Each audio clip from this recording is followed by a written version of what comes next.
I'm in Star Wars. I mean, like, come on. I don't think, and I don't know if it necessarily hit me right away when I was like hitting everybody up for a role on it, but you know, for the rest of my life, like I am now part of this family. I'm part of the legend. I'm part of the lore. I'm part of the story. As Ashley has proved, like you never know where someone's gonna pop up, and that's. You know, and also, like I said earlier, I'm looking for some street cred. I'm tired of it being Charlotte's daddy's a Jedi and Charlotte's mom drives carpool. So, like, I want something hoping that I finally get some cred with the kindergarten crowd. Well, everything affects each other as far as their time period is concerned, and as far as you think it would echo out. If it makes sense, you know, if someone down the line is creating a story in whatever medium, it doesn't have to be a film. And you say, okay, this is a rebellion story, and they have a secret agent for the rebels feeding information. Story group's going to say, well, we have that, and we call them Fulcrum here. Now, does it make sense to be called Fulcrum there? What's great is that we have a group of people that are now fully aware of all the continuities that can reach out to the different creatives and keep it all in line. So, you know, if there was a movie that was very close to the time period that I was doing, then we would be in constant contact. I mean, I've met all the directors of all the films and talked with them, and it's fun. You know, a lot of that we just do politely, but a lot sometimes, you know, we talk creatively, just, you know, because it's Star Wars and we're all fans of it. We all grew up with it. This whole generation of lead creatives grew up with Star Wars, so we just all have it in common, and everybody's kind of, can you believe what we're doing? It's so fun. So the important thing is the story group kind of binds us together and keeps the continuity straight. And you know, could it affect the film? Sure. Does the film affect us? Sure. But it works all directions, and even, you know, as mentioned with the comic books, video games. The best thing I can say about it is it's just an effort by a group of people that love Star Wars to try to make it all great, all work as well as you can. We don't ever want to put something out that's just like okay. And I want to make an animated series, and people are like, yeah, that one was okay. You know, you try to make it the best you can, whatever that bar is, so that fans are always equating the high quality of Star Wars, which makes it very tough. But I think that's the challenge. That's what we have to shoot for, and you know, so far, it's so good. Well, I thought it was the coolest thing hearing that. I remember you guys played the smallest little.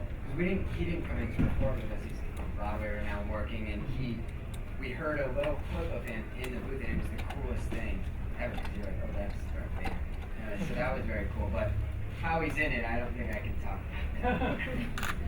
Well, I think, you know, we're all Star Wars fans, so we're like everyone in this room. The fact that I get to share the screen, my voice gets to share the screen with James Earl Jones, I just can't even comprehend it, quite honestly. So it's amazing. I mean, and several other actors have returned from the films, and then also, you know, getting to work with Sarah Michelle Gellar and so many just amazing people. It's surreal. You pinch yourself. And in terms of what Darth Vader does this season, I'll pass on. Yeah, well, it was, you know, there's so many things in a day when you work on Star Wars that, I mean, I just jump in and get to start to talk about the Jedi and the Empire. I mean, whatever you want, right? Every day is pretty good, no matter how much work it is. And then some days you walk in and you just talk to Darth Vader. You know, and he's there, and we piped him in the Skywalker sound, and Matt Wood and I are sitting there recording him. And it's one of those rare times where you just kind of almost break your facade, and you're like, this is so cool. You know, because Matt and I are like, that's Darth Vader. He's like, David, is there a way you'd like me to read this line? I'm like, just like that. He said it, and you know, the first thing he said, and you don't think about it, but when he went to record for us, he goes, I haven't done this in 10 years. Could you know, help walk me through it, how you'd like it to be read? And I was like, you don't need to walk through it all. Like, everything he does.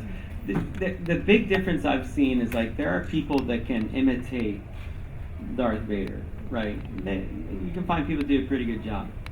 But James brings a performance level to it that I always find goes beyond just the idea that he's this evil villain menace, and really captures more humanity as a person. And you hear it, and it's so different. When it comes on in the trailer, it's just, you know, it's so amazing. It's undeniable truth of who Darth Vader is, and that's what I like. And I'm very grateful that he takes the time, to do our show. My ideas are not the best. I don't. True.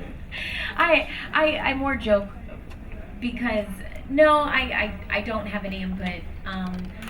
I like to ask a lot of questions to try to find out that as one much as idea. I can. Yeah, that one idea of what she was saying that I shot down. What, that she ran a pony farm That and baked one. cupcakes? Yeah. Yeah. That was the one. Kristen Hidalgo. I thought that was funny. Yeah, Kristen Hidalgo, Pablo Hidalgo's wife, is a big fan of Ahsoka, and as with many of us, it was very traumatic when she walked away, and we wanted to know where she went. And so, to provide happy thoughts, she said that Ahsoka went to a pony farm and baked cupcakes. So It's that more of a safety thing for you. it was more of a Very safety safe thing, place. Yeah, he's toughening up and he's taking the reins a little bit more, and you can tell he's a cocky dude. And so that comes out a little bit more because now he's a part of the Rebel crew and he's seeing how he's actually needed at times. So through season 2, a big thing is his parents. That's something that they need to address and get through first. So that storyline plays out a bit, and it can go a variety of ways. But aside from that, he's getting better with the Force, and what he can do with the lightsaber is pretty cool now. So I'm excited for people to see where he goes in the next season. Nathan write it for me.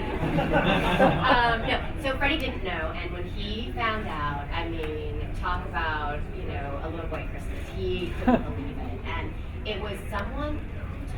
It's someone somewhat famous that he saw that at the audition that gave him an inkling of what it was. And I'm trying to remember. He probably tell the story better.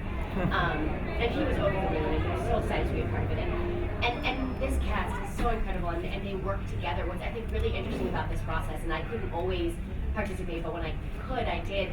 Is they record together. It's not a lot of times with animated. You're in a booth by yourself, you do your lines, you go home, and they really record it like a show, like a live show, and I think it makes such a difference in the performances because they're actually performing off each other.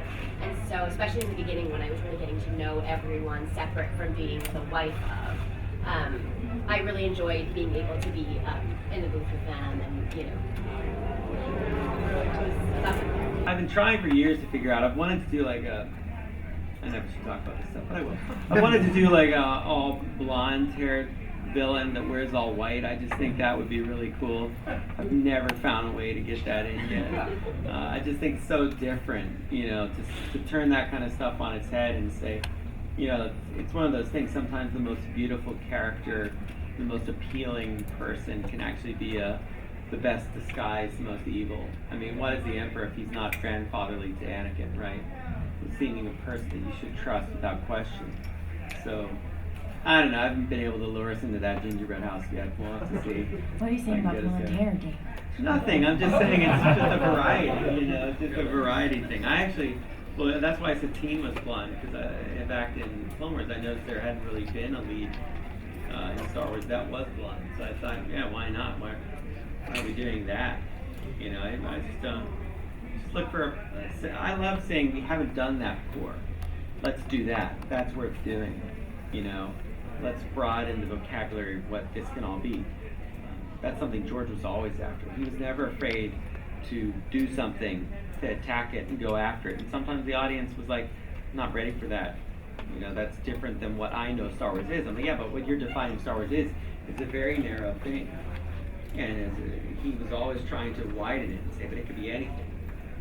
Star Wars at its best when you're not relying on everything that came before, but you're saying it relates to life. That's why it's so powerful for us all. It relates to our everyday. It's just in a fantastic setting. And that's the human quality that Star Wars has. Now you know that Star Wars land has come to Disney.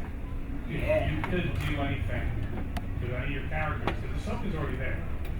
She was already a Star Wars weekend and stuff, but going beyond that, how would you like to see Rebels possibly included in that expansion?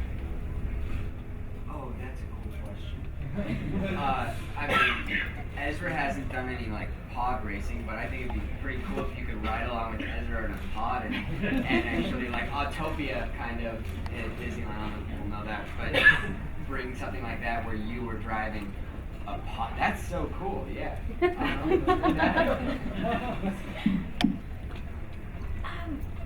You know, I think obviously what Clone Wars did and now Rebels is doing is it's filling in the gaps.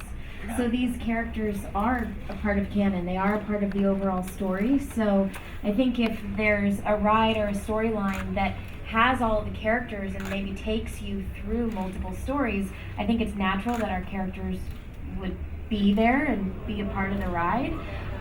So that would be cool if they were involved in the overall storyline, because it would be natural that they would be a part of it. So this goes both to both Taylor and Dave. Based on the continuity, I think the theory at this point is probably completely crazy. But I'd love to hear what you think of the fact that there are fans who actually think that Ezra may become Kylo. It's an online theory that Ezra. I think you are. Is that possible? Figured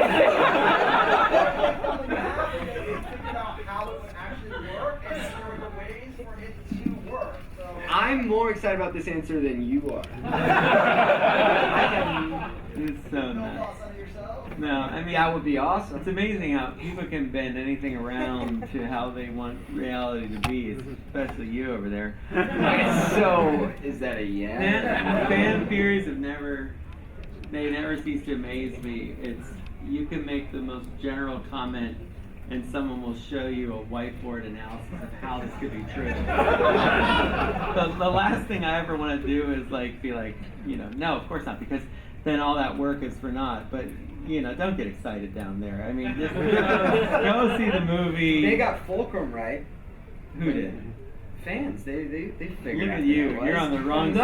side. they could figure that out. Well, hey, I couldn't answer anything about it, even if I wanted to. But I think that that's a pretty big stretch. I mean, personally, I'm just going to go out on a limb and say that's a pretty big I need to stretch. look this up now.